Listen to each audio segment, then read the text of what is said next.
P pills ತಗೊಂಡಿದ್ದೀರಾ, bleeding ಆಯಿತು ಅಂದರೆ complete ಆಗಿ ಅಬಾರ್ಷನ್ ಆಗಿದೆ ಅಂತ ಅಂದ್ಕೊಂಡಿದ್ದೀರಾ? But not always. ಈ ಒಂದು ಮಿಸ್ಟೇಕ್ ಲೈಫ್ ಥ್ರೆಟನಿಂಗ್ ಆಗ್ಬೋದು. ನಮಸ್ಕಾರ, ನಾನು ಡಾಕ್ಟರ್ ಮಹೇಶ್ವರಿ. ಒಂದು ಕೇಸ್ ಬಗ್ಗೆ ಹೇಳ್ತೀನಿ. 26 ಇಯರ್ ಫೀಮೇಲ್, ಮೊದಲು 2 ನಾರ್ಮಲ್ ಡೆಲಿವರಿ. UPT ಪಾಸಿಟಿವ್ ಬಂದಾದ್ಮೇಲೆ ಡಾಕ್ಟರ್ಸ್ ಕನ್ಸಲ್ಟ್ ಮಾಡದೆ ಅವರು UTP ಪಿಲ್ಸ್ನ ತಗೊಳ್ತಾರೆ. ಅದಾದ್ಮೇಲೆ ಅವರಿಗೆ ಸಿವಿಯರ್ ಪೇನ್, ಬ್ಲೀಡಿಂಗ್ ಸ್ಟಾರ್ಟ್ ಆದಮೇಲೆ ಎಮರ್ಜೆನ್ಸಿ ವಾರ್ಡಲ್ಲಿ ಬಂದಾಗ ಅವರ BP ಕ್ರಿಟಿಕಲಿ ಲೋ ಇತ್ತು.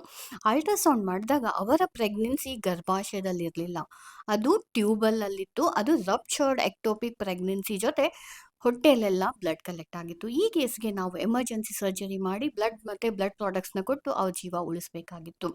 ಈ ಕೇಸಿಂದ ಏನು ಮೆಸೇಜ್ ಅಂದರೆ, ಪ್ರೆಗ್ನೆನ್ಸಿ ಪಾಸಿಟಿವ್ ಬಂದಾದಮೇಲೆ ಸೆಲ್ಫ್ ಮೆಡಿಕೇಟ್ ಮಾಡ್ಕೊಳ್ಬೇಡಿ. ಯಾಕಂದರೆ ಒಂದು ವೇಳೆ ನಿಮ್ಮ ಪ್ರೆಗ್ನೆನ್ಸಿ ಟ್ಯೂಬಲ್ಲಿದ್ದರೆ ಈ MTP ಪಿಲ್ಸ್ ಟ್ರೀಟ್ಮೆಂಟ್ ಅಲ್ಲ. ಸೊ ನೀವು ನಿಮ್ಮ ಡಾಕ್ಟರನ್ನು ಕನ್ಸಲ್ಟ್ ಮಾಡಿ ನಿಮ್ಮ ಪ್ರೆಗ್ನೆನ್ಸಿ ಗರ್ಭಾಶಯದ ಒಳಗಡೆ ಇದೆ ಅಥವಾ ಹೊರಗಡೆ ಇದೆನಾ, ಎಷ್ಟು ವಾರದ ಪ್ರೆಗ್ನೆನ್ಸಿ ಇದೆ, ಮತ್ತು ನಿಮಗೆ ಅಪ್ರೋಪ್ರಿಯೇಟ್ ಮೆಥಡ್ ಆಫ್ MTP ಯಾವುದು ಅನ್ನೋದನ್ನ ಡಿಸೈಡ್ ಮಾಡಿ ಟ್ರೀಟ್ಮೆಂಟ್ ತೊಗೊಳ್ಬೇಕಾಗುತ್ತೆ.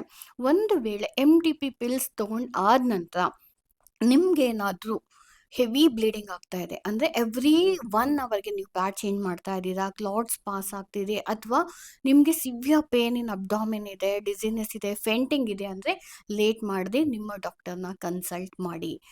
UPT ಪಾಸಿಟಿವ್ ಇದೆ ಅಂದರೆ ಅದು ಪ್ರೆಗ್ನೆಂಟ್ ಇದ್ದೀರಾ ಅಂತ ಅಷ್ಟೇ. ಬಟ್ ಅದು ಪ್ರೆಗ್ನೆನ್ಸಿ ಎಲ್ಲಿದೆ ಅನ್ನೋದು ಪ್ರೆಗ್ನೆನ್ಸಿ ಟೆಸ್ಟಿಂದ ಗೊತ್ತಾಗೋದಿಲ್ಲ. ಅದಕ್ಕೆ ನೀವು ಡಾಕ್ಟರ್ನ ಕನ್ಸಲ್ಟ್ ಮಾಡೋದು ಬಹಳಷ್ಟು ಇಂಪಾರ್ಟೆಂಟ್. Thank you.